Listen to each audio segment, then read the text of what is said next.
নবম ও দশম শ্রেণীর শিক্ষার্থীরা তোমাদের স্বাগত জানাচ্ছি। আজ জীববিজ্ঞানের যে অধ্যায়টি নিয়ে আমি আলোচনা করব সেটি হচ্ছে জীববিজ্ঞানের প্রথম অধ্যায়। প্রথম অধ্যায়টির নাম জীবন পাঠ। এই জীবন পাঠ দিয়েই জীববিজ্ঞান নবম এবং দশম শ্রেণীর কার্যক্রম শুরু হয়েছে। তো আমরা আজকে জীবন পাঠ বা এই প্রথম অধ্যায় থেকে আমরা আজকে শিখব যে জীববিজ্ঞান কি, জীববিজ্ঞান আমাদের কেন পড়তে হবে, জীববিজ্ঞানের বিভিন্ন ধাপ আছে, সেই ধাপগুলো সম্পর্কে জানবো, বিভিন্ন শ্রেণীবিন্যাস সম্পর্কে জানবো। আমরা জানবো জীববিজ্ঞানের শ্রেণীবিন্যাস কেন করা হয়, আর জানবো দ্বিপদ নামকরণ কি এবং দ্বিপদ নামকরণের কি কি প্রয়োজনীয়তা আছে। এই প্রতিটি জিনিসই জীববিজ্ঞানের খুব মৌলিক জ্ঞান, যেটা তোমাদের প্রথম অধ্যায়ে শিখে নেওয়া জরুরি। বিশেষ করে নবম শ্রেণীতে যারা আছো তাদেরকে অবশ্যই প্রথম অধ্যায়টা খুব মনোযোগ দিয়ে পড়তে হবে, কারণ এই প্রথম অধ্যায়ের মাধ্যমেই তুমি কিন্তু বায়োলজি এই যে সাবজেক্টটা এটা সম্পর্কে পুরোপুরি ধারণাটা পেয়ে যাবে, এবং এই ইন্টারেস্টিং সাবজেক্টটার মধ্যে কি কি জিনিস আছে, কি কি বিষয় নিয়ে আলোচনা করা হবে তার একটা বেসিক ধারণা তুমি এই প্রথম অধ্যায়ে পেয়ে যাবে। তাহলে তাই আজকে আমি তোমাদের সাথে আলোচনা করব প্রথম অধ্যায়ের এই বিভিন্ন টপিক সম্পর্কে যেগুলো তোমাদের বইতে আছে। আর এই ভিডিও শুরু করার আগেই আমি বলে রাখছি যে তোমরা চ্যানেলটিকে সাবস্ক্রাইব করে রাখো এবং পাশের বেল বাটনটা প্রেস করে রাখো, যাতে আমার পরবর্তী ভিডিও তোমার কাছে সবার আগে চলে আসে। চলো তাহলে আমরা আজকে শুরু করছি আমাদের জীবন পাঠ প্রথম অধ্যায় বায়োলজি। আলোচনা শুরুই আমাকে করতে হবে জীববিজ্ঞান কি বা জীববিজ্ঞান কাকে বলে সেটা দিয়ে। তো দেখো বোর্ডে আমি সেই প্রশ্নটাই লিখেছি যে জীববিজ্ঞান কি আসলে। এখানে দেখো জীববিজ্ঞান কথাটাকে যদি আমি একটু ভেঙে বলি, জীবন থেকে এসেছে এবং বিজ্ঞানটা তোমরা বুঝতেই পারছো, তার মানে জীবন সম্পর্কীয় যে আলোচনা বা জীবন সম্বন্ধীয় যে জ্ঞানগুলো আলোচনা করা হবে যে বিজ্ঞানের শাখাতে, সেই শাখাটাকেই বলা হচ্ছে জীববিজ্ঞান। আর তোমরা জানো যে জীববিজ্ঞানের ইংলিশ যে নামটা সেটা হচ্ছে বায়োলজি। আর এই যে বায়োলজি ওয়ার্ডটা এটা দুইটা শব্দ দিয়ে এখানে গঠিত হয়েছে, আর এই দুটো শব্দই গ্রিক শব্দ, একটা বায়োস এবং লজস। বায়োস শব্দের অর্থ হচ্ছে, গ্রিক যে বায়োস শব্দ তার অর্থ জীবন এবং লজস অর্থ জ্ঞান। তার মানে জীবন সম্পর্কে যে জ্ঞান সেটা যে বিজ্ঞানের শাখায় আলোচনা করা হয় সেটাকেই বলা হয় জীববিজ্ঞান বা বায়োলজি। তো জীববিজ্ঞান কাকে বলে সেটা সম্পর্কে ধারণা যখন আমরা পেয়ে গেলাম, তার মানে আমরা বুঝতে পারছি যে আমাদের চারপাশের যত জীবন আছে, যত ধরনের ভাইরাস হোক, ব্যাকটেরিয়া হোক, উন্নত প্রাণী হোক, কিংবা কোনো উদ্ভিদ হোক, এই সমস্ত কিছু নিয়ে যে শাখাতে আলোচনা করা হচ্ছে সেই শাখাই হচ্ছে জীববিজ্ঞান। তো তারই প্রেক্ষিতে জীববিজ্ঞানটা একটা বিশাল পরিসরের সৃষ্টি হয়েছে। এখন এই পুরো বিশাল পরিসরটাকে আমাকে সংক্ষেপে জেনে নেওয়ার জন্য বা আমাকে টেকনিক্যালি জেনে নেওয়ার জন্য, এবং জীববিজ্ঞানের প্রতিটি শাখাকে আমার ভালোভাবে যদি আমি জানতে চাই, তাহলে তার জন্য আমাকে এই জীববিজ্ঞানটাকে দুই ভাগে ভাগ করা হয়েছে। তো আমরা জানি, এটা ছোটবেলা থেকেই জানি যে বিজ্ঞান বা জীববিজ্ঞানকে দুই ভাগে ভাগ করা যায়, একটা হচ্ছে উদ্ভিদ বিজ্ঞান এবং একটা হচ্ছে প্রাণী বিজ্ঞান। উদ্ভিদ বিজ্ঞানে স্বাভাবিকভাবে উদ্ভিদ সম্পর্কে আলোচনা করা হয় এবং প্রাণী বিজ্ঞানে বিভিন্ন ধরনের প্রাণী সম্পর্কে আলোচনা করা হয়। তো উদ্ভিদ বিজ্ঞানে আজ পর্যন্ত পৃথিবীতে আবিষ্কৃত সকল ধরনের উদ্ভিদ সম্পর্কে আলোচনা করা হয়, এবং প্রাণী বিজ্ঞানে আজ পর্যন্ত আবিষ্কৃত যত ধরনের প্রাণী আছে সবকিছু সম্পর্কেই আলোচনা করা হয়। এখন উদ্ভিদ বিজ্ঞান এবং প্রাণী বিজ্ঞান এই দুটোর মধ্যে অজস্র ধরনের উদ্ভিদ এবং প্রাণীর সমন্বয় ঘটেছে। তাহলে একটা মানুষ কিভাবে এতগুলো প্রাণী এবং এতগুলো উদ্ভিদ এবং আমাদের ভাইরাস ব্যাকটেরিয়ার যে অংশটা আছে এগুলো সম্পর্কে জেনে নিতে পারে? সেটা তো একজন মানুষের পক্ষে এত সহজে সম্ভব হবে না, কারণ জীবনটাই ছোট। তো সেই উদ্দেশ্যে এই উদ্ভিদ বিজ্ঞান এবং প্রাণী বিজ্ঞানকেও আরো ভালোভাবে বোঝার জন্য আরো বিভিন্ন শাখার সৃষ্টি হয়েছে। আর মোটামুটি ভাবে আমরা যদি জীববিজ্ঞানকে খুব ভালোভাবে একদম গোড়া থেকে জেনে নিতে চাই, সেই প্রেক্ষিতে জীববিজ্ঞানকে দুই ভাগে ভাগ করা হয়েছে। বোর্ডে দেখতে পাচ্ছ আমি লিখেছি যে জীববিজ্ঞানকে প্রধানত দুই ভাগে ভাগ করা হয়েছে, একটা হচ্ছে ভৌত জীববিজ্ঞান এবং আরেকটা হচ্ছে ফলিত জীববিজ্ঞান। তাহলে এখন জেনে নেই যে ভৌত জীববিজ্ঞানটা আসলে কি। ভৌত জীববিজ্ঞান হচ্ছে যেই জীববিজ্ঞানের শাখার মধ্যে সমস্ত ধরনের তাত্ত্বিক আলোচনা করা হয়, তার মানে বিভিন্ন ধরনের কাকে বলে বা থিওরিটিক্যাল জিনিসগুলোকে আলোচনা করা হয়, সেটা হচ্ছে ভৌত জীববিজ্ঞান। আর আমরা এখন জেনে নেব যে ফলিত জীববিজ্ঞান কাকে বলে। ফলিত জীববিজ্ঞান হচ্ছে প্রায়োগিক জীববিজ্ঞান। যে জিনিসটা আমরা ভৌত জীববিজ্ঞানে পড়েছি তত্ত্ব হিসেবে, সেটাকে আমরা ফলিত জীববিজ্ঞানে এটাকে আমরা প্রয়োগ করে দেখব যে হ্যাঁ আমরা যা পড়েছি সেটা আমরা এখানে করতে পারছি কিনা, আমরা ফলিত মানে আমরা অ্যাপ্লাই করতে পারছি কিনা। এখন ভৌত জীববিজ্ঞানকে আমার বুঝতে হলে এই ভৌত জীববিজ্ঞানের মধ্যেও অনেক ধরনের শাখা আছে। তোমাদের বইতে কিছু সংখ্যক শাখার কথা বলা হয়েছে, যেগুলো আমি এখানে লিখেছি এবং সংক্ষেপে তোমাদেরকে আমি এগুলো একটু বর্ণনা দেওয়ার চেষ্টা করব এবং একটু বোঝানোর চেষ্টা করব।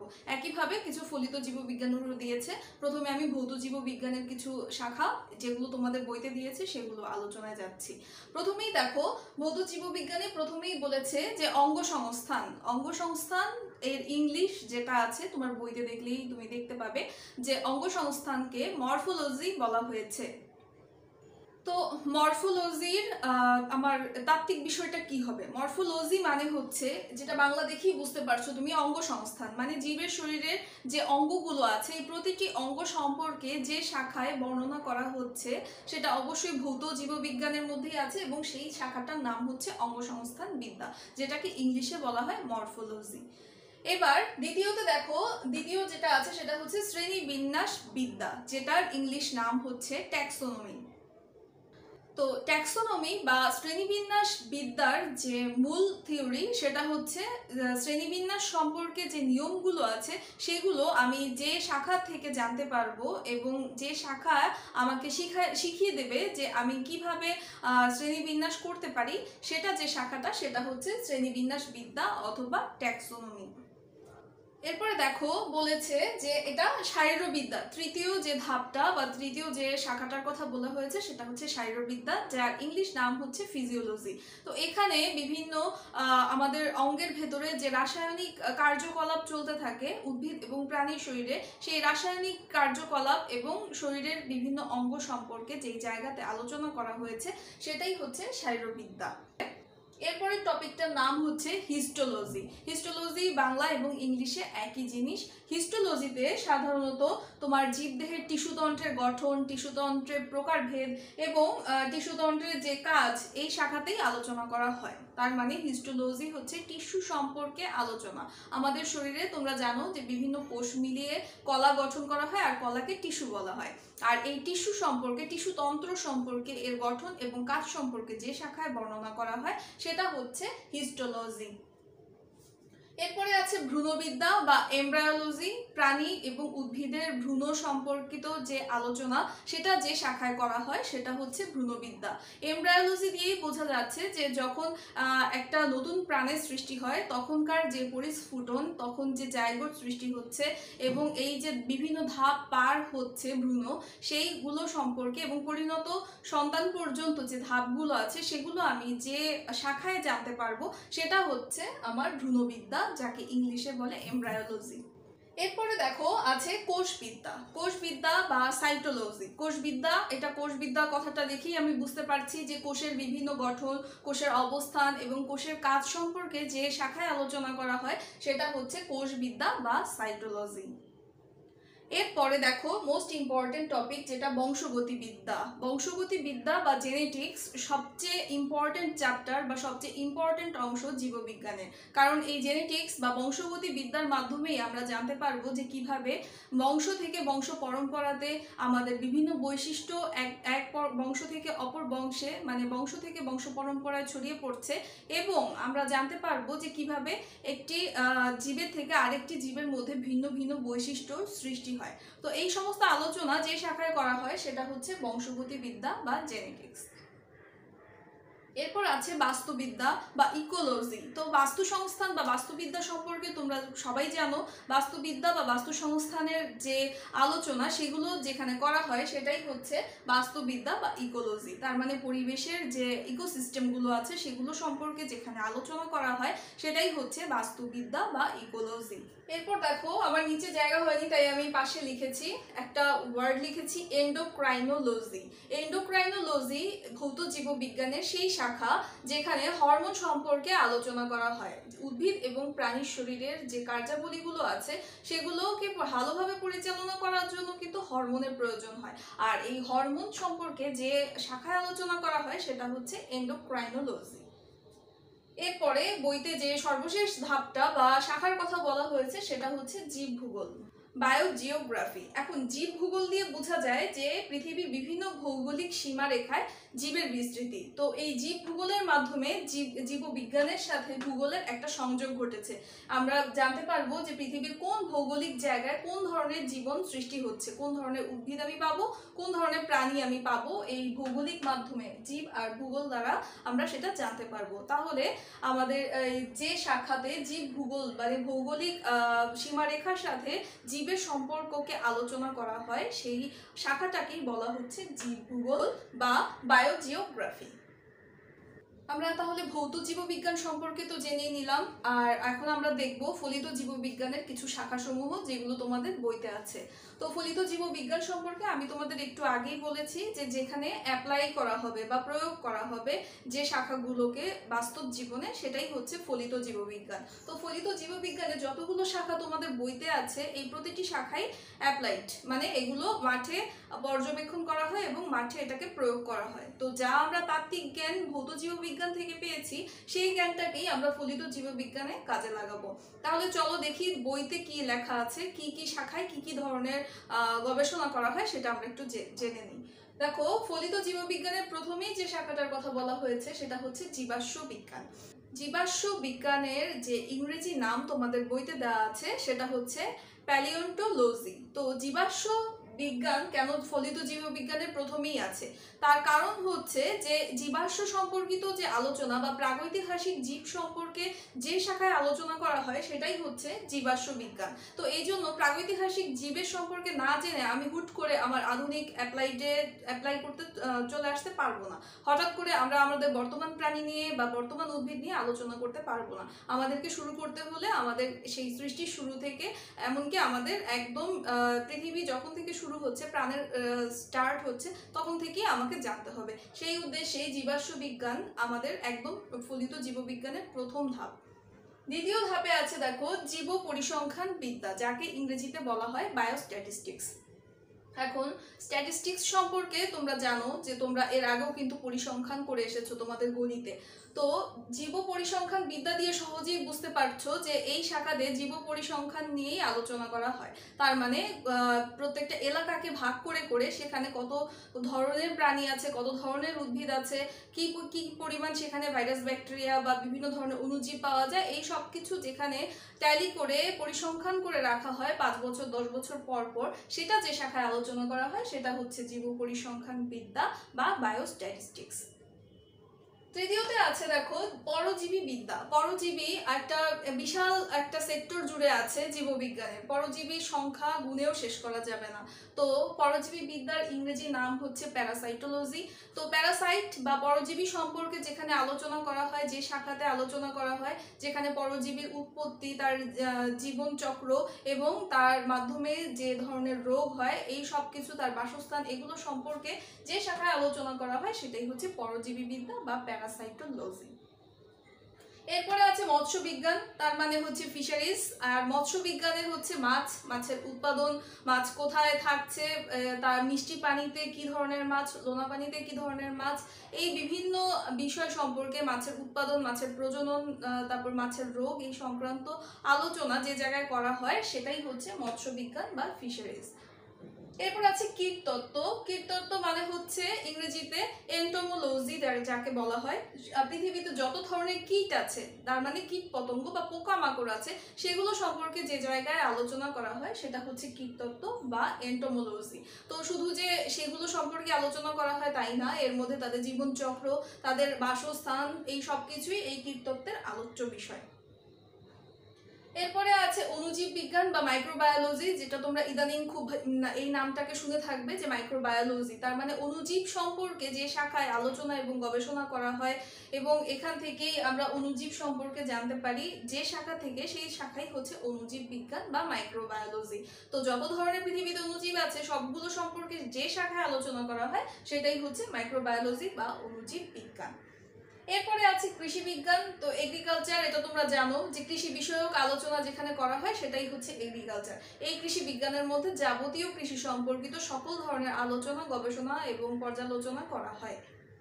এরপরে আছে চিকিৎসা বিজ্ঞান বা মেডিকেল সায়েন্স। এটা সম্পর্কে নতুন করে বলার কিছুই নেই। এখানে চিকিৎসা বিজ্ঞানে বিভিন্ন ধরনের রোগ বা বিভিন্ন শারীরবৃত্তীয় আলোচনা এবং সেই রোগের উপশমের যে আলোচনাগুলো করা হয় সেটাই হচ্ছে মেডিকেল সায়েন্স বা চিকিৎসা বিজ্ঞান। এরপরেই দেখো আছে জিন প্রযুক্তি। জিন প্রযুক্তি মানে হচ্ছে জেনেটিক ইঞ্জিনিয়ারিং। জিন প্রযুক্তি সম্পর্কে যে শাখায় আলোচনা করা হয় সেটাই হচ্ছে জিন প্রযুক্তি বা জেনেটিক ইঞ্জিনিয়ারিং। তো জেনেটিক ইঞ্জিনিয়ারিং সম্পর্কে তোমাদের একটা অধ্যায় আছে বিস্তারিতভাবে আলোচনা করার জন্য, সেখানে তোমরা কিছুটা ধারণা পাবে। আর সাধারণত জিন প্রযুক্তিতে জিন সম্পর্কিত যে আলোচনা বা জিনের প্রযুক্তি নির্ভর যে আলোচনা করা হয় যে শাখায়, সেটাই হচ্ছে জিন প্রযুক্তি। এরপরে তাই দেখো আছে প্রাণ রসায়ন, যাকে বলা হয় ইংরেজিতে বায়োকেমিস্ট্রি। তো এখানে জীবের প্রাণ রাসায়নিক কার্যাবলী সম্পর্কে আলোচনা করা হয়, তার মানে এর কেমিক্যাল সাইটগুলো সম্পর্কে কোনো একটা জীবের আলোচনা করা হয় যে শাখায়, সেই শাখাই হচ্ছে প্রাণ রসায়ন বা বায়োকেমিস্ট্রি। আমরা এখন জানবো পরিবেশ বিজ্ঞান সম্পর্কে। তো পরিবেশ বিজ্ঞান তার মানে এনভায়রনমেন্টাল সায়েন্স, পরিবেশ সম্পর্কিত আলোচনা যে শাখায় করা হয় সেটাই হচ্ছে পরিবেশ বিজ্ঞান। তো এটা আমরা দেখি বুঝতে পারছি। এরপরে আছে সামুদ্রিক জীববিজ্ঞান, তার মানে হচ্ছে ওশেনোগ্রাফি। সমুদ্রে বা সামুদ্রিক যে প্রাণীগুলো আছে এবং সামুদ্রিক যে উদ্ভিদগুলো আছে সেগুলো সম্পর্কে যে শাখায় আলোচনা করা হয় সেইটাই হচ্ছে সামুদ্রিক জীববিজ্ঞান, এবং এখানে সামুদ্রিক জীব সম্পর্কে গবেষণাও করা হয়। এরপরে আছে বনবিজ্ঞান বা ফরেস্ট্রি। আমাদের পৃথিবীতে যত বন আছে, বন বিভাগ, বন সম্পদ এবং বনজ উদ্ভিদ এবং প্রাণী সম্পর্কে যে জায়গায় আলোচনা করা হয় সেই শাখার নাম হচ্ছে বনবিজ্ঞান বা ফরেস্ট্রি। এরপরে আছে জীব প্রযুক্তি বা বায়োটেকনোলজি। তো জীব প্রযুক্তি বা বায়োটেকনোলজি সম্পর্কে তোমরা সবাই কম বেশি শুনেছো, এবং তোমাদের এই নবম দশম শ্রেণীর বইয়ের ভেতরেও জীব প্রযুক্তি সম্পর্কে একটি অধ্যায় আছে যেখানে আলোচনা করা হবে জীব প্রযুক্তি সম্পর্কে। আর জীব প্রযুক্তিতে মূলত আলোচনা করা হয় মানুষের কল্যাণে জীবের যে বিকাশ সাধন, জীবকে প্রযুক্তিগতভাবে এগিয়ে নিয়ে যাওয়া, নতুন নতুন বৈশিষ্ট্য উদ্ভিদ ও প্রাণী থেকে সৃষ্টি করা, সেটা যেখানে করা হয় সেটাই হচ্ছে জীব প্রযুক্তি বা বায়োটেকনোলজি। এরপর দেখো লিখেছি আমি ফার্মেসি। ফার্মেসি সম্পর্কে আমরা সবাই জানি, ফার্মেসি মানেই হচ্ছে ওষুধ বিজ্ঞান। ওষুধ শিল্প এবং ওষুধ তৈরির জন্য যে ধরনের উদ্ভিদ ও প্রাণীর প্রয়োজন হয় সেগুলো সম্পর্কে যেখানে আলোচনা করা হয় এবং গবেষণা করা হয় সেটাই হচ্ছে ফার্মেসি। এরপরে আছে দেখো বন্য প্রাণীবিদ্যা বা ওয়াইল্ড লাইফ। তো যে শাখাতে ওয়াইল্ড লাইফ সম্পর্কে মানে বন্য প্রাণী সম্পর্কে আলোচনা গবেষণা করা হয় এবং ফিল্ড ওয়ার্ক করা হয় সেই শাখাটার নামই হচ্ছে বন্য প্রাণীবিদ্যা। সর্বশেষ যে শাখাটা তোমাদের বইতে আছে সেটা হচ্ছে বায়ো ইনফরমেটিক্স, যেটা একটা আধুনিক সংযোজন ফলিত জীববিজ্ঞানে। তো এই বায়ো ইনফরমেটিক্স দেখেই তোমরা বুঝতে পারছো যে এটা একটা কম্পিউটার প্রযুক্তি নির্ভর একটা ইনফরমেশন টেকনোলজি, যেটার মাধ্যমে কম্পিউটারের মধ্যে প্রযুক্তি আমরা ইউজ করে আমরা বিভিন্ন ধরনের রোগ নির্ণয় করতে পারবো, বিভিন্ন ধরনের জিন এবং জিনোমকে আলাদা করতে পারবো। যেই জায়গাটায় এটা নিয়ে আলোচনা গবেষণা করা হয় সেটাই হচ্ছে বায়ো ইনফরমেটিক্স।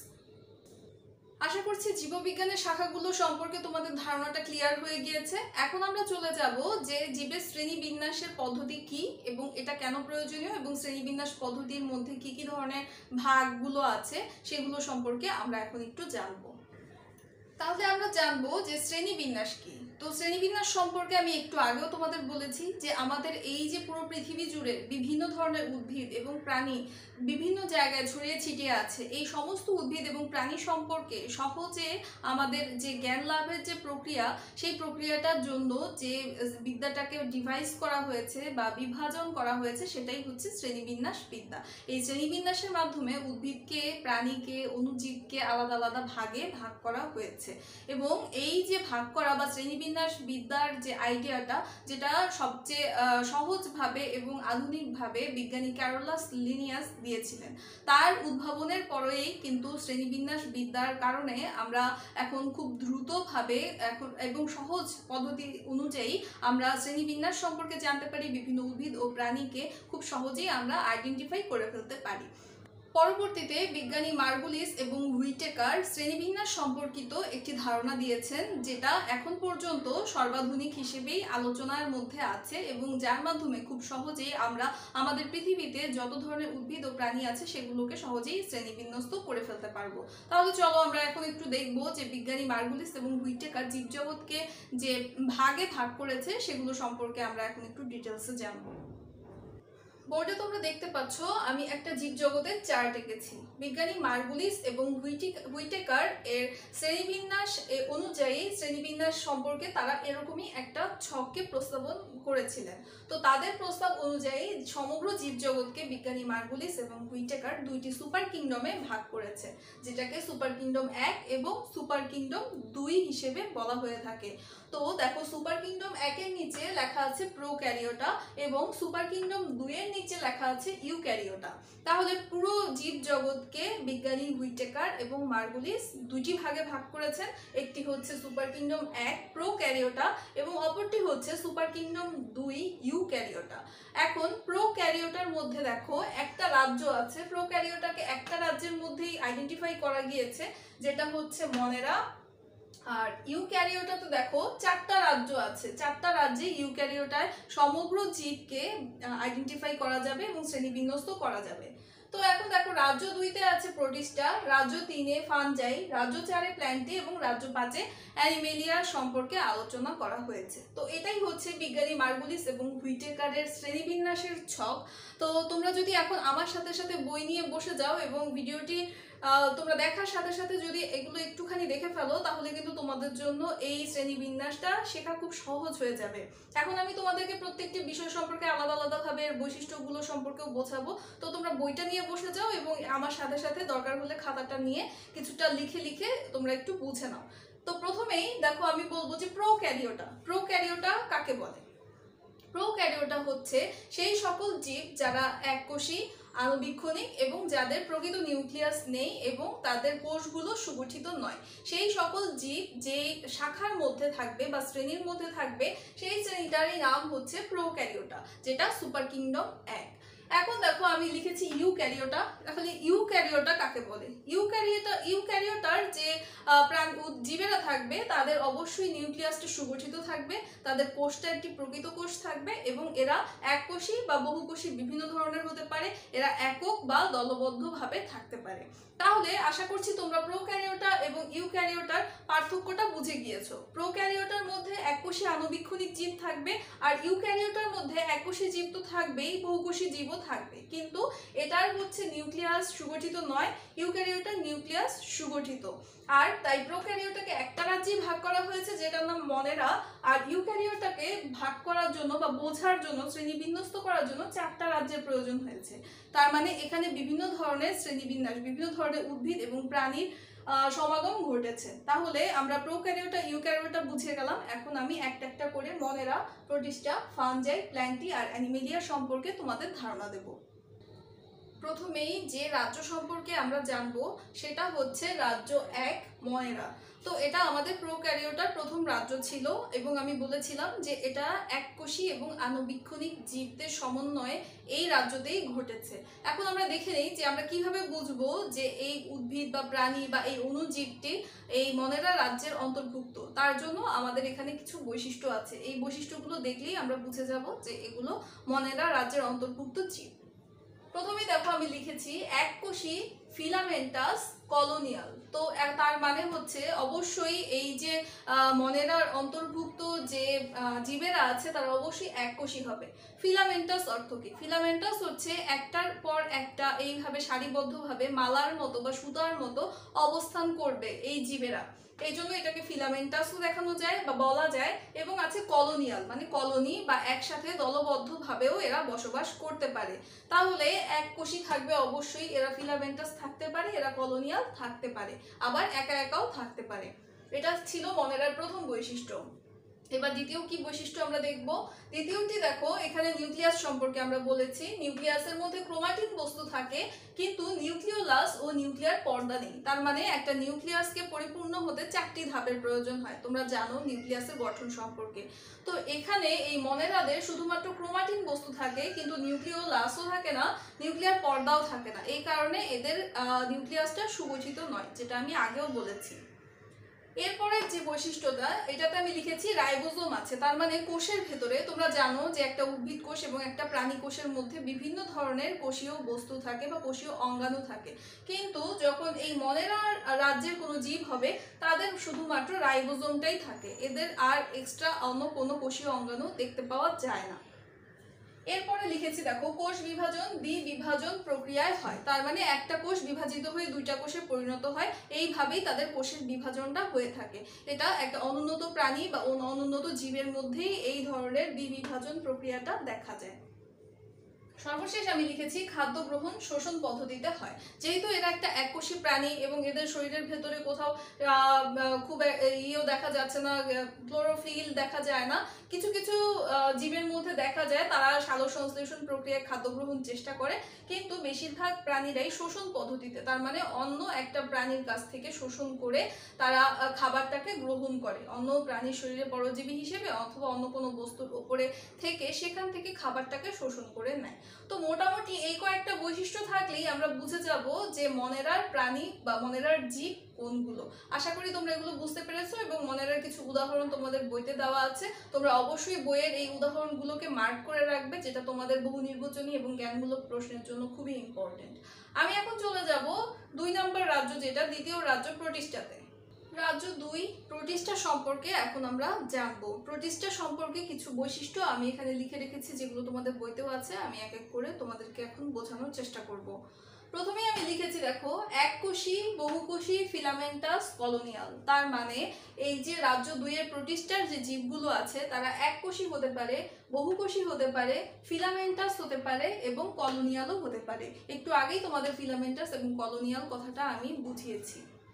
দ্বিতীয়তে আমি লিখেছি দেখো, সুগঠিত নিউক্লিয়াস। যেমন মনেরাতে ছিল নিউক্লিয়াস সুগঠিত নয়, শুধুমাত্র এটার ভেতরে ক্রোমাটিন বস্তু ছিল, কিন্তু নিউক্লিওলাস ও নিউক্লিয়ার পর্দা ছিল না। কিন্তু প্রোটিস্টাতে নিউক্লিয়াস সুগঠিত থাকবে এবং এই ক্রোমাটিন বস্তুর ভেতরে ডিএনএ, আরএনএ এবং প্রোটিনও থাকবে। তার মানে খুব উন্নত যে নিউক্লিয়াসটি আছে এবং সুনির্দিষ্ট যে নিউক্লিয়াসটি আছে সেটি এই প্রোটিস্টা রাজ্যের যে জীব আছে তাদের মধ্যে বর্তমান। এরপরে লিখেছি দেখো, সকল ধরনের অঙ্গাণু থাকে। তার মানে কোষের মধ্যে কোষীয় যত ধরনের অঙ্গাণু আছে সকল ধরনের অঙ্গাণু এই জাতীয় যে জীবগুলো আছে, প্রোটিস্টার যে জীবগুলো আছে তার মধ্যে বিদ্যমান থাকবে। এরপরে আমি লিখেছি দেখো, খাদ্য গ্রহণ পদ্ধতি শোষণ, গ্রহণ, ফটোসিনথেসিস। তার মানে এরা মনেরা রাজ্যের জীবদের মতো শোষণ পদ্ধতিতেও খাদ্য গ্রহণ করতে পারে, এরা নিজেরা গ্রহণ পদ্ধতি মানে খাদ্য গ্রহণ পদ্ধতি নিজেদের নিজস্ব পদ্ধতি অনুযায়ী খাবার গ্রহণ করতে পারে, ফটোসিনথেসিস বা সালোক সংশ্লেষণ প্রক্রিয়ার মাধ্যমেও খাদ্য গ্রহণ করতে পারে। তো এটা একটা বিভিন্নতা মনেরা এবং প্রোটিস্টার সাথে, যার মাধ্যমে আমরা সহজেই মনেরা এবং প্রোটিস্টাকে আলাদা করতে পারবো। এরপরে দেখো আমি লিখেছি, অযৌন প্রজনন মাইটোসিস কোষ বিভাজনের মাধ্যমে, যৌন প্রজনন কনজুগেশনের মাধ্যমে। তো এরা যেহেতু প্রোটিস্টা রাজ্য 2 আমাদের ইউক্যারিওটার প্রথম ধাপ বা প্রথম রাজ্য, তো এখানে আস্তে আস্তে ধীরে ধীরে এখান থেকে উন্নত প্রাণীর সৃষ্টি হয়। তাই এই জায়গাতে অযৌন এবং যৌন 2 ধরনের প্রজননই হয়ে থাকে, মানে যার মাধ্যমে বংশ বিস্তার হচ্ছে। তো অযৌন প্রজননটা হচ্ছে মাইটোসিস কোষ বিভাজনের মাধ্যমে। মাইটোসিস কোষ বিভাজন সম্পর্কে তোমরা ক্লাস 8-এ কিছুটা জেনেছো, এই নবম দশম শ্রেণীতে তোমরা আরো বেশি জানতে পারবে, সামনেই অধ্যায় আছে। তো সেই পদ্ধতিতে অযৌন প্রজনন হয় এবং যৌন প্রজনন হয় কনজুগেশনের মাধ্যমে। এখন দেখো, কনজুগেশন মানেই হচ্ছে যে দুটি গ্যামেটের মিলনের ফলেই একটা যৌন প্রজনন সম্পন্ন হবে। তো যেটা জৈবনিকভাবে ভিন্ন, তার মানে পুং গ্যামেট এবং স্ত্রী গ্যামেট আলাদা থাকবে কিন্তু গঠনগতভাবে এক থাকবে, এরকম গ্যামেটগুলোর মাধ্যমে যে প্রজননটা হচ্ছে সেটাই হচ্ছে কনজুগেশন। যেহেতু এই প্রাণীগুলো এখনো সম্পূর্ণ একদম পরিণত এবং উন্নত উদ্ভিদ এবং প্রাণীতে পরিণত হয়নি, এখানেও কিছু কিছু নিম্ন শ্রেণীর প্রাণী আছে, তাই এখানে 2 ধরনের পদ্ধতি মাধ্যমে প্রজননটা হয়ে থাকে। সর্বশেষ দেখো আমি লিখেছি, কোনো ভ্রূণ গঠিত হয় না। তার মানে এই প্রক্রিয়ার মাধ্যমে, প্রজননের মাধ্যমে কোনো ভ্রূণ তৈরি হবে না, সরাসরি অযৌন হোক বা যৌন হোক, সরাসরি নতুন একটা প্রজাতির সৃষ্টি হবে বা নতুন একটা জীবের সৃষ্টি হবে, এর মধ্যে কোনো ভ্রূণ গঠিত হবে না। তার মানে প্রোটিস্টা রাজ্যের মধ্যে কোনো ভ্রূণ গঠিত হচ্ছে না। এই হচ্ছে মোটামুটি তোমাদের প্রোটিস্টা সম্পর্কে আলোচনা। এখন আমি আমার পরবর্তী রাজ্যে চলে যাচ্ছি। এবার রাজ্য 3 ফাঞ্জাই সম্পর্কে আমরা জানবো। ফাঞ্জাইয়ের প্রথম যে বৈশিষ্ট্যটা আমি লিখেছি সেটা খেয়াল করো, স্থলজ, মৃতজীবী, পরজীবী। তার মানে ফাঞ্জাইয়ের যে সকল জীবেরা থাকবে এরা স্থলজ হবে, অধিকাংশই স্থলজ হবে, তার মানে মাটির ওপরে বসবাস করবে। মৃতজীবী তার মানে মৃত কোনো প্রাণী বা উদ্ভিদকে তার খাদ্য হিসেবে বা জীবন ধারণের মাধ্যম হিসেবে গ্রহণ করবে। পরজীবী, পরজীবী মানেও হচ্ছে অন্য কোনো প্রাণীর শরীরে বসবাস করতে পছন্দ করবে অথবা সেখান থেকে খাদ্য গ্রহণ করবে। তো এটা ফাঞ্জাইয়ের প্রধান বৈশিষ্ট্য। আর ফাঞ্জাইয়ের সবচেয়ে ইম্পর্টেন্ট যে জায়গাটা সেটা হচ্ছে এরা বর্ণহীন হয়ে থাকবে। এরপরে দেখো আমি দ্বিতীয়টা লিখেছি এককোষী বা মাইসেলিয়াম দিয়ে গঠিত। তো এককোষী হতে পারে ফাঞ্জাইয়ের প্রাণী, উদ্ভিদ বা প্রাণীরা বা জীবেরা, এবং এরা মাইসেলিয়াম দিয়ে গঠিত হতে পারে। তো মাইসেলিয়াম কি? মাইসেলিয়াম হচ্ছে অনেকটা সেই ফিলামেন্টের মতোই একটার উপর একটা এইভাবে এরা সজ্জিত অবস্থায় থাকবে, অনেকটা মুক্তার যে সেট থাকে গলায় পরার সেগুলোর মতোই দেখতে হবে। এরপরে লিখেছি আমি নিউক্লিয়াস সুগঠিত, যেটা আমাদের রাজ্য 2 থেকেই শুরু হয়ে গিয়েছে। সুগঠিত নিউক্লিয়াস বিশিষ্ট উদ্ভিদ এবং প্রাণী আমরা পাওয়া শুরু করেছি, তারই ধারাবাহিকতায় এটাও নিউক্লিয়াস সুগঠিত। এরপরে লিখেছি আমি দেখো কোষ প্রাচীর কাইটিন বস্তু দিয়ে গঠিত। তো একটু আগেও আমরা রাজ্য 2-তে দেখেছি যে কোষ, আমাদের কোষের যে অঙ্গাণু, কোষীয় অঙ্গাণুগুলো ছিল সেগুলো সেখানেও ছিল পরিপূর্ণভাবে।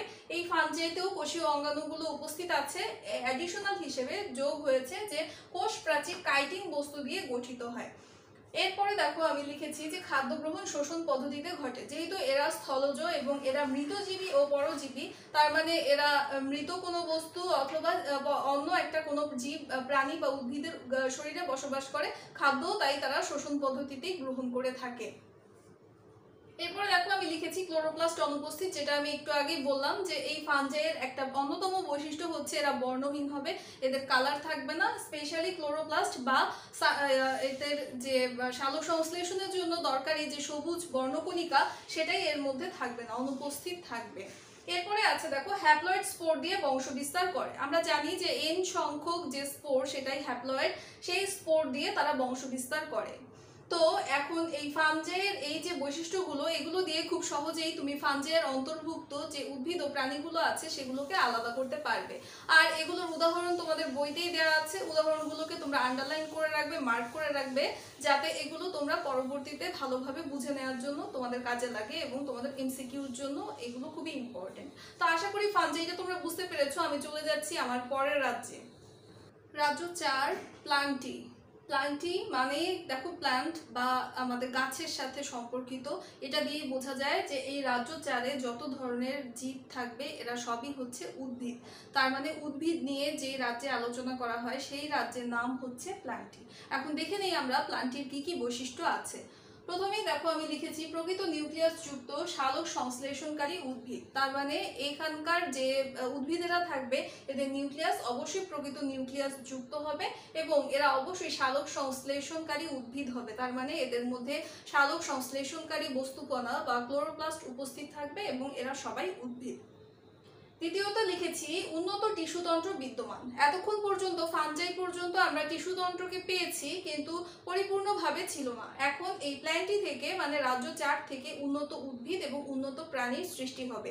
তারই প্রেক্ষিতে এখানে উন্নত টিস্যুতন্ত্র বিদ্যমান থাকবে। তার মানে টিস্যুতন্ত্রের মধ্যে বিভিন্ন ধরনের জটিল অঙ্গাণুর সৃষ্টি হবে এবং জটিল ধরনের অঙ্গতন্ত্র এই উদ্ভিদ থেকে স্টার্ট হচ্ছে। এরপর লিখেছি দেখো ভ্রূণ সৃষ্টি হয়, ডিপ্লয়েড পর্যায়ে শুরু হয়, যেটা আমরা ফাঞ্জাইয়ে দেখেছিলাম। ফাঞ্জাইয়ের আগে আমরা রাজ্য 2-তে যখন আমরা পড়েছিলাম তখন কিন্তু বলেছিলাম যে রাজ্য 2-এ কিন্তু ভ্রূণ সৃষ্টি হয়নি, কিন্তু রাজ্য 4-এ প্ল্যান্টিতে এসে ভ্রূণ সৃষ্টি হচ্ছে এবং রাজ্য 3-এ ছিল হ্যাপ্লয়েড স্পোর দিয়ে বংশবিস্তার, কিন্তু রাজ্য 4-এ দেখো ডিপ্লয়েড পর্যায়ে শুরু হয়েছে। তার মানে দুটি হ্যাপ্লয়েড স্পোরের মাধ্যমে ডিপ্লয়েড পর্যায়টা স্টার্ট হয়েছে। এবং এই হ্যাপ্লয়েড ডিপ্লয়েড সম্পর্কে বা নিষেক সম্পর্কে আরো বিস্তারিত আলোচনার জন্য তোমাদের নবম দশম শ্রেণীতে আরো একটা অধ্যায় রয়েছে, যেটাতে আমি তোমাদেরকে হ্যাপ্লয়েড এবং ডিপ্লয়েড পর্যায় সম্পর্কে আরো বিস্তারিত বোঝাবো। আপাতত যেটা বলছি যে হ্যাপ্লয়েড হচ্ছে n সংখ্যক স্পোর, তো দুইটি হ্যাপ্লয়েড স্পোর মিলে তৈরি হয় ডিপ্লয়েড, এবং এই উদ্ভিদ যে রাজ্য 4 যে প্ল্যান্টি উদ্ভিদ জগৎ, এখান থেকেই ডিপ্লয়েড পর্যায়টা শুরু হয়েছে উন্নত জীবের ক্ষেত্রে। এরপরে দেখো আমি লিখেছি প্রধানত স্থলজ কিন্তু অসংখ্য জলজ প্রজাতি আছে। তার মানে আমরা জানি যে গাছ বেশিরভাগই আমরা দেখতে পাই স্থলজ মানে মাটি, জলজ মানে পানির নিচেও অনেক ধরনের গাছ আমরা দেখতে পাই। এরপরে দেখো আমি লিখেছি যৌন জনন অ্যানাইসোগ্যামাস পদ্ধতিতে। এখন অ্যানাইসোগ্যামাস পদ্ধতিটা কি সেটা একটু আমরা জানবো। অ্যানাইসোগ্যামাস মানে হচ্ছে শারীরবৃত্তীয় পার্থক্য বিশিষ্ট দুটি গ্যামেটের মিলন। তার মানে পুং গ্যামেট এবং স্ত্রী গ্যামেটটা আলাদা আলাদা হবে এবং তাদের মিলনের ফলে যে পদ্ধতিটা, যে যৌনজনন পদ্ধতিটা হবে সেটাই হচ্ছে অ্যানাইসোগ্যামাস। এরপরে দেখো আমি লিখেছি আর্কিগোনিয়েট। এখন আর্কিগোনিয়েট কথাটার অর্থটা কি সেটাও আমরা এখন একটু জেনে নিই। আর্কিগোনিয়েট মানে হচ্ছে স্ত্রী জনন অঙ্গ বিশিষ্ট উদ্ভিদ। তার মানে উদ্ভিদের ক্ষেত্রে এখন পুরুষ উদ্ভিদ এবং স্ত্রী উদ্ভিদকেও আলাদা করা যাবে এবং আর্কিগোনিয়েট দিয়ে বোঝা যাচ্ছে যে স্ত্রী জনন অঙ্গ বিশিষ্ট উদ্ভিদও এই আমরা রাজ্য 4 প্ল্যান্টটিতে পেয়ে যাব। সর্বশেষে আমি লিখেছি সপুষ্পক। তার মানে এরা ফুল ধারণ করবে এবং ফুল থেকে ফল হবে। এই প্ল্যান্টটির মধ্যে আমাদের সকল ধরনের বৈশিষ্ট্য কিন্তু আমরা পেয়ে যাচ্ছি যেগুলো উদ্ভিদের সাথে মিলে যায়। তাই প্ল্যান্টটির মাধ্যমে আমরা সহজ এই উদ্ভিদ জগৎ সম্পর্কে জেনে নিতে পারবো। এখন আমরা চলে যাচ্ছি আমাদের সর্বশেষ রাজ্য, রাজ্য 5-এ। অ্যানিমেলিয়া। অ্যানিমেলিয়া শব্দটা থেকেই আমরা বুঝতে পারছি যেখানে অ্যানিমেল বা প্রাণী সম্পর্কিত আলোচনা করা হয়। তার মানে রাজ্য 5 অ্যানিমেলিয়া আমাদের প্রাণী সম্পর্কিত একটি রাজ্য। এখানে সমস্ত উন্নত ধরনের প্রাণী সম্পর্কে আলোচনা করা হয়েছে।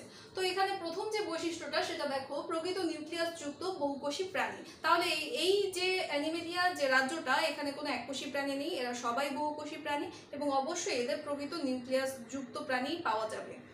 এরপরে দেখো আমি লিখেছি জটিল টিস্যুতন্ত্র বিদ্যমান। যেহেতু এখানে উন্নত ধরনের প্রাণীর সমাহার রয়েছে, এই জন্য এখানে জটিল টিস্যুতন্ত্রের আবির্ভাব হয়েছে। প্রতিটি প্রাণীর মধ্যে কোনো না কোনো জটিল টিস্যুতন্ত্র এখানে বিদ্যমান থাকবে। এরপরে দেখো আমি লিখেছি হেটারোট্রফিক, খাদ্য গলাধকরণ করে। হেটারোট্রফিক মানে হচ্ছে যেহেতু এরা উদ্ভিদ না, এরা প্রাণী, তাই প্রাণীদের শরীরে কোনো সালোক সংশ্লেষণকারী পদার্থ বা ক্লোরোপ্লাস্ট থাকে না। তাই উদ্ভিদদের মতো প্রাণীরা নিজেদের খাদ্য নিজেরা তৈরি করতে পারে না। তার মানে এরা হয় পরভোজী, আর পরভোজীকেই বলা হয় হেটারোট্রফিক। আর খাদ্য গলাধকরণ করে মানে খাদ্যকে চিবিয়ে গলা দিয়ে গিলে ফেলতে পারে, এজন্য আমি লিখেছি খাদ্য গলাধকরণ করে। এরপরে দেখো লিখেছি যৌন জননের মাধ্যমে বংশবৃদ্ধি করে, যেটা আমরা উদ্ভিদেও দেখেছিলাম যে যৌন জননের মাধ্যমে বংশবৃদ্ধি হয়, আর প্রাণীতে তো অবশ্যই যৌন জননের মাধ্যমে বংশবৃদ্ধি হয় এবং এটাও ডিপ্লয়েড পর্যায়েই হয়ে থাকে। ভ্রূণীয় স্তর সৃষ্টি হয়। তার মানে যখন ভ্রূণ সৃষ্টি হচ্ছে তখন ভ্রূণীয় স্তরগুলো যেগুলো পর্যায়ক্রমে এই অ্যানিমেলিয়াতেই স্তরগুলোকে সৃষ্টি হতে দেখা যায়, যেগুলো মরুলা, ব্লাস্টুলা, গ্যাস্ট্রুলা এরকম করে করে পরিণত ভ্রূণে পরিণত হয়, যেগুলো সম্পর্কে তোমরা আর সামনের চ্যাপ্টারগুলোতেই বিস্তারিত জানবে। তো অ্যানিমেলিয়ার হচ্ছে এই কয়েকটা বৈশিষ্ট্য যেগুলো দেখে আমরা সহজেই আলাদা করে ফেলতে পারবো যে অ্যানিমেলিয়ার প্রাণী কোনগুলো, আর এগুলোর উদাহরণ তোমাদের বইতে দেওয়া আছে, বইতে তোমরা উদাহরণগুলো মার্ক করে নেবে এবং ভালো করে মেমোরাইজ করবে।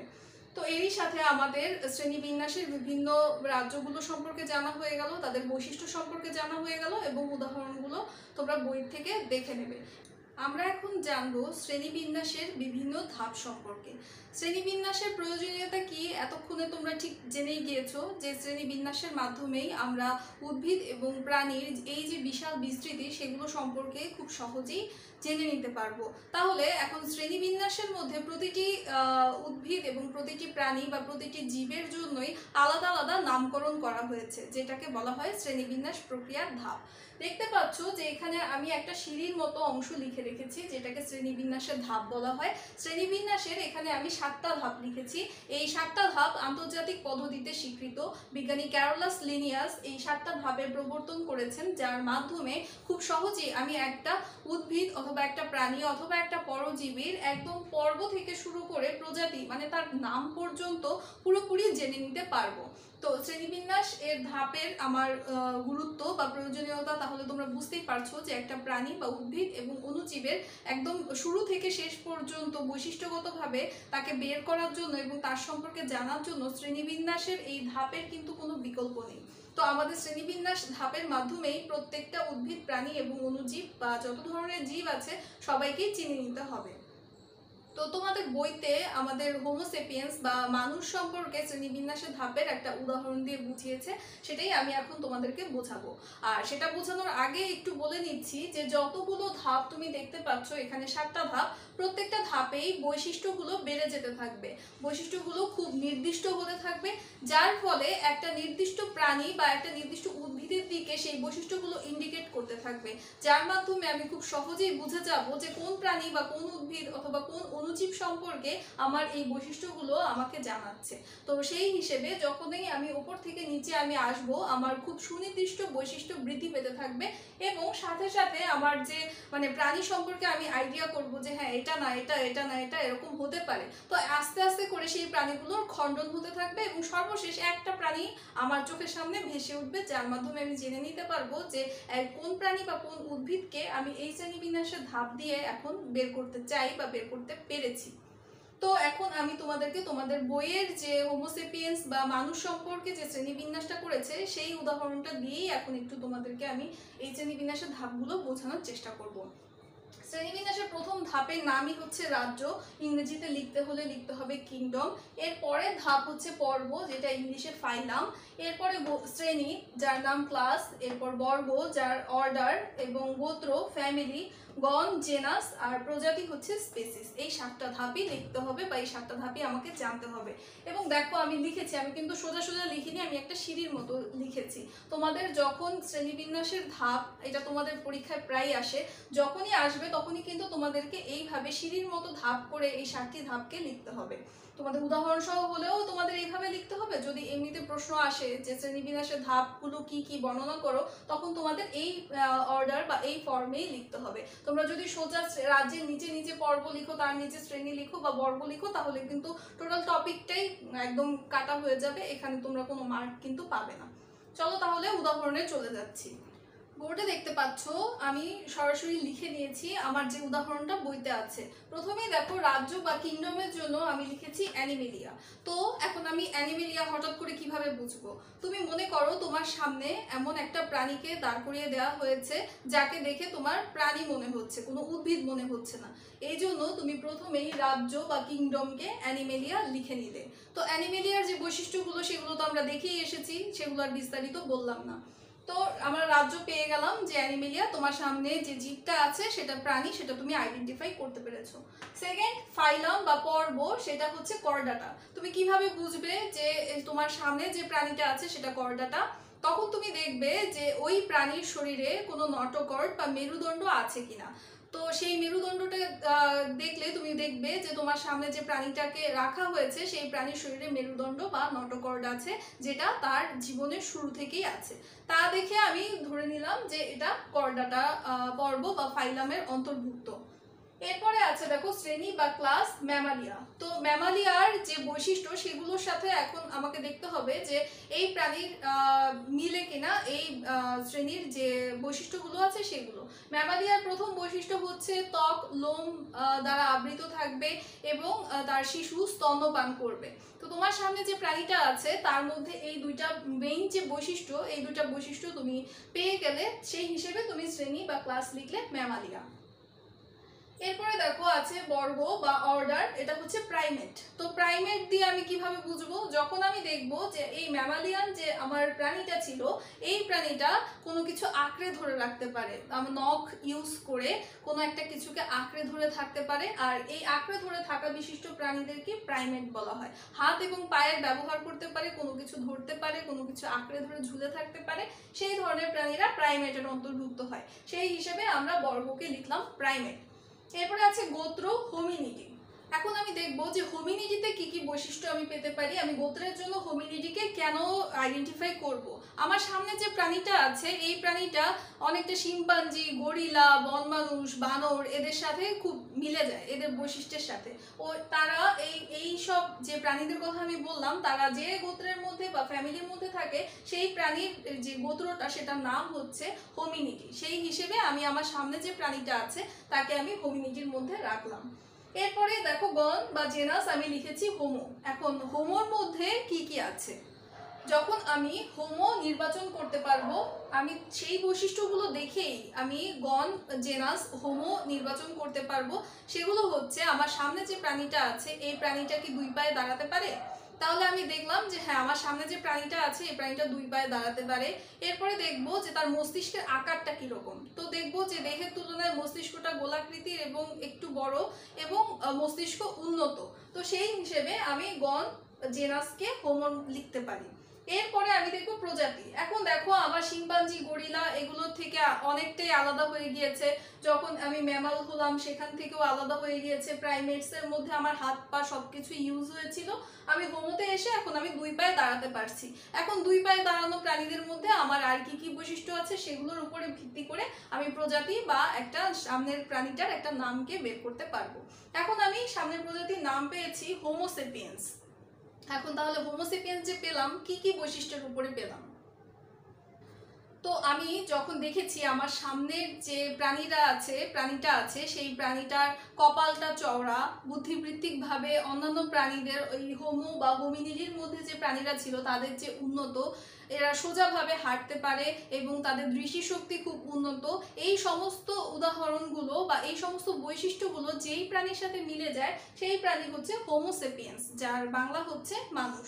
তাহলে এভাবে দেখো প্রত্যেকটা ধাপকে আমি বিভিন্ন বৈশিষ্ট্যের মাধ্যমে আইডেন্টিফাই করে করে একদম সুনির্দিষ্ট একটা প্রাণী কিন্তু পেয়ে গেলাম।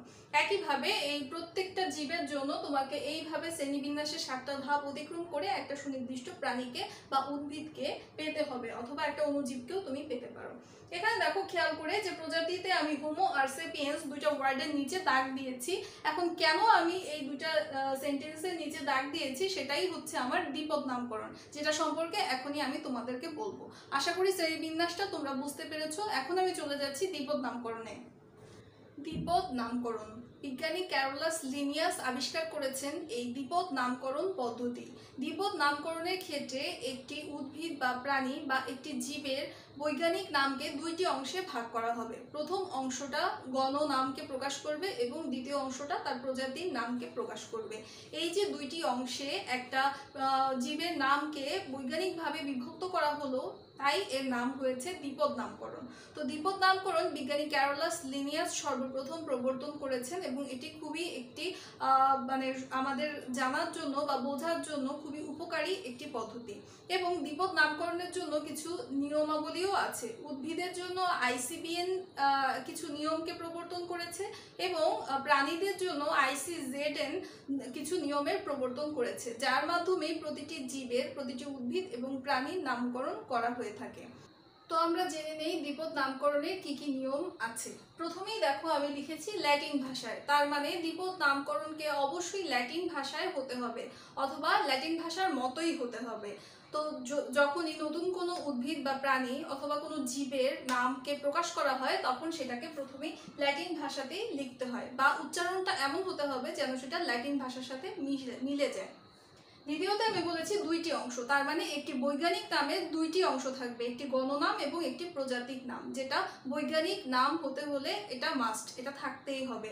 তার মানে একটা বৈজ্ঞানিক নামের দুটি অংশ থাকবে, একটি গণ এবং একটি প্রজাতিক নাম, যেটা আমি একটু আগেও তোমাদের দেখিয়েছি। 3 নম্বরে আমি বলেছি যে অনন্য বৈজ্ঞানিক নাম। কখনোই একটা জীবের দুইটা বা তিনটা করে নাম থাকতে পারবে না, সেটা গ্রহণযোগ্য হবে না। প্রতিটি জীবের জন্য একটি মাত্র ইউনিক নাম অবশ্যই হতে হবে এবং প্রতিটি জীবের জন্য একটি করে বৈজ্ঞানিক নাম সিলেক্ট করা আছে। কখনোই দুইটি বা তিনটি নাম একটি জীবের জন্য গ্রহণযোগ্য নয়।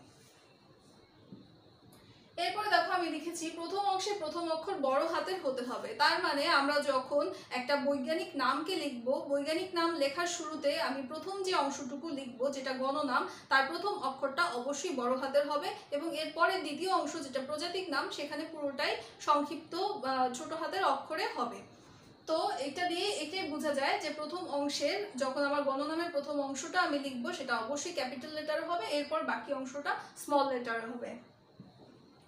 এরপর দেখো আমি লিখেছি মুদ্রণের সময় ইটালিক ফর্মে। যখন আমরা কোনো বইতে একটা বৈজ্ঞানিক নামকে প্রকাশ করব তখন সেটা ছাপার বা প্রিন্টিং হয় বা মুদ্রণ হয়, তখন আমার যে বৈজ্ঞানিক নামটা হবে সেই নামটা ইটালিক ফর্মে ছাপা হবে, তার মানে একটু বাঁকা আকারে ছাপা হবে। তোমরা তোমাদের বইতে দেখো, তোমাদের বইতে অনেক ধরনের বৈজ্ঞানিক নামের উদাহরণ দেওয়া আছে, প্রত্যেকটাই কিন্তু ইটালিক ফর্মে আছে। এরপরে যদি আমরা হাতে লিখি, যেমন পরীক্ষার সময় আমাদেরকে হাতেই লিখতে হবে বৈজ্ঞানিক নাম, তখন কি করতে হবে? একটু আগে যেটা আমি করেছি যে আমার গণ এবং প্রজাতি নামের নিচে আমি আলাদা আলাদা করে দুইটা দাগ দিয়ে দিয়েছি, সেটাই আমি এখানে লিখেছি যে হাতে লিখলে গণ ও প্রজাতিতে আলাদা দাগ দিতে হবে। এটা অবশ্যই করতে হবে। তোমার বৈজ্ঞানিক নামের নিচে তুমি যদি দাগ না দাও তাহলে বৈজ্ঞানিক নামটা তোমার গ্রহণযোগ্য হবে না। এরপরে অগ্রাধিকার আইন। একই সময়ে দেখা যায় যে একই উদ্ভিদ বা প্রাণীর নামকে 2জন বা 3জন বিজ্ঞানী মিলে হয়তো আবিষ্কার করে ফেলেছে, কিন্তু অগ্রাধিকার আইন অনুযায়ী যিনি সর্বপ্রথম তার নামটি জমা দেবে, অগ্রাধিকার আইন অনুযায়ী তার নামটি বৈজ্ঞানিক নাম হিসেবে স্বীকৃতি পাবে। লাস্ট আমি যেটা লিখেছি, যিনি বিজ্ঞানসম্মত নাম দেবেন তার নাম ও সাল বৈজ্ঞানিক নামের শেষে যুক্ত হবে। অগ্রাধিকার আইন অনুযায়ী যার নামটা স্বীকৃত হলো বৈজ্ঞানিক নামের জন্য, তার নামটা এবং তার সেই প্রকাশ সালটা খুবই সংক্ষেপে বৈজ্ঞানিক নামের শেষে যুক্ত অবস্থায় থাকবে। আর এই সমস্ত যে দ্বিপদ নামকরণের বৈশিষ্ট্যগুলো আমরা পড়লাম, বা একটা দ্বিপদ নামকরণকে যখন প্রকাশ করা হবে তখন অবশ্যই কোনো বৈজ্ঞানিক ম্যাগাজিনে প্রকাশ করা হবে। তো এই হচ্ছে দ্বিপদ নামকরণের কিছু নিয়মাবলী, যেটা বিজ্ঞানী ক্যারোলাস লিনিয়াস প্রকাশ করে গিয়েছেন। স্টুডেন্টস, এরই সাথে আমাদের প্রথম অধ্যায়ের যে টপিকসগুলো ছিল, যে বিষয়বস্তু, সেগুলো আমাদের কিন্তু কমপ্লিট হয়ে গেল। আশা করছি তোমরা এই পুরো বিষয়টা ভালোভাবে বুঝতে পেরেছো। যখনই তোমরা এই ভিডিওটা দেখবে সাথে সাথে বইটা নিয়ে বসে যাবে, তাহলে তোমাদের কাছে এই বিষয়বস্তুগুলো আরো বেশি ক্লিয়ার হয়ে যাবে। তো আশা করছি আমি তোমাদের সমস্ত বিষয়গুলো যেগুলো তোমাদের বুঝতে প্রবলেম হতো, সেগুলো আমি তোমাদেরকে এই ভিডিওর মাধ্যমে ধরিয়ে দিতে পেরেছি। আমার পরবর্তী ভিডিও পেতে হলে অবশ্যই তুমি চ্যানেলটিকে সাবস্ক্রাইব করে রাখো এবং বেল বাটনটা প্রেস করে রাখো, তাহলে আমার পরের ভিডিওটা তোমার কাছে সবার আগে চলে যাবে। তাহলে আজকে ভিডিওটি আমি শেষ করছি। সবাই বাসায় ভালো থাকো, সুস্থ থাকো, সাবধানে থাকো। দেখা হচ্ছে তোমাদের সাথে পরের ভিডিওতে। বাই।